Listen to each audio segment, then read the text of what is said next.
Magandang umaga po. Narito na po ang magiging lagay ng panahon ngayong araw ng Sabado, September 28, 2024. At bagyong Hulyan, asahan na lalakas pa at posibleng tumama sa ating kalupaan.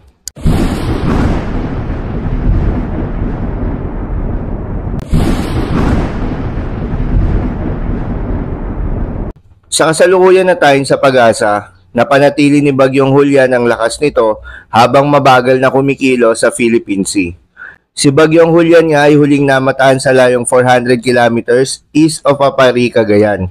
Taglay ang lakas ng hangin na umaabot sa 55 kilometers per hour malapit sa gitna at pagbugso na umaabot sa 70 kilometers per hour, kumikilos ng mabagal pa southward sa bilis na 10 kilometers per hour. Dahil sa Bagyong Hulyan, may nakataas na tropical cyclone wind signal number 1 sa may Cagayan, kabilang ng Babuyan Islands, northeastern portion of Isabela at eastern portion of Apayao. Ayon sa pag-asa ay posible pang madagdagan ng mga lugar na isasailalim sa tropical cyclone wind signal number 1, lalo na sa ilan pang bahagi ng Northern Luzon ngayong araw. At posibleng tropical cyclone wind signal number 3 or 4 ang pinakamataas na signal na itataas ng pag-asa sa forecast ng Bagyong Hulyan. Para naman sa magiging track nitong si Bagyong Hulyan, inaasahang magkakaluping path ang forecast track nitong si Bagyong Hulyan sa katubigang silangan ng Batanes at Cagayan sa mga susunod na araw. Inaasahan nitong gagalaw pa southwestward o southwestward hanggang west-southwestward sa susunod na 24 oras habang babagal ang pagkilos nito. Pagkatapos nito ay gagalaw ito sa direksyon ng west-northwestward hanggang north-northwestward ngayong linggo ng umaga hanggang Lunes ng gabi. May posibilidad din itong maglandfall sa bahagi ng Batanes ngayong Lunes ng hapon o gabi bilang isang typhoon category. Tumaas din ang tsansa na lalapit palalo ang forecast track ng bagyo sa extreme northern Luzon sa mga susunod na updates.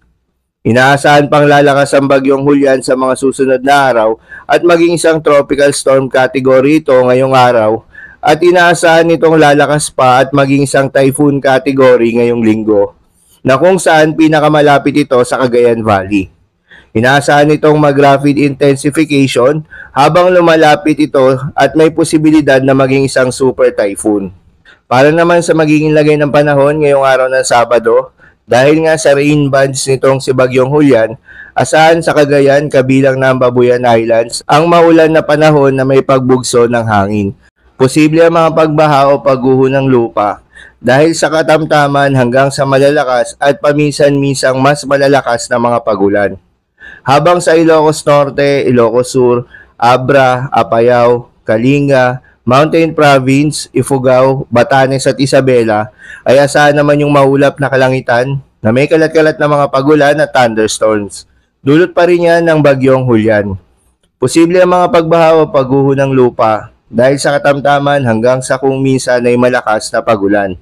Habang sa Metro Manila at nalalabing bahagi pa ng ating bansa, ay asahan naman yung bahagyang maulap hanggang sa maulap na kalangitan na may kalat-kalat na mga pagulan o thunderstorms. Dulot naman yan ng mga localized thunderstorms. Posible rin ang mga pagbaha o pagguho ng lupa during severe thunderstorms. At dahil pa rin sa Bagyong Hulyan ay asahan yung mga pabugso-bugso ng hangin sa Aurora, Quezon, Camarines Norte, Camarines Sur at Catanduanes. Habang heavy to intense rains naman ang aasahan ngayong araw sa Babuyan Islands at moderate to heavy rains naman sa Batanes at mainland Cagayan. Pinapayuhan ng lahat ng ating mga kababayan na maapektuhan ng Bagyong Hulyan na mag-ingat sa posibleng banta ng pagbaha at pagguho ng lupa. Para naman sa magiging lagay ng mga dagat baybayin, ayon sa pag-asa ay wala pa namang nakataas na gale warning sa anumang seaboards ng ating bansa, ngunit dahil pa rin sa epekto nitong si Bagyong Hulyan, asahan ng maalon na karagatan sa mga seaboards ng Batanes at Babuyan Islands, gayon din sa eastern seaboards ng mainland Cagayan.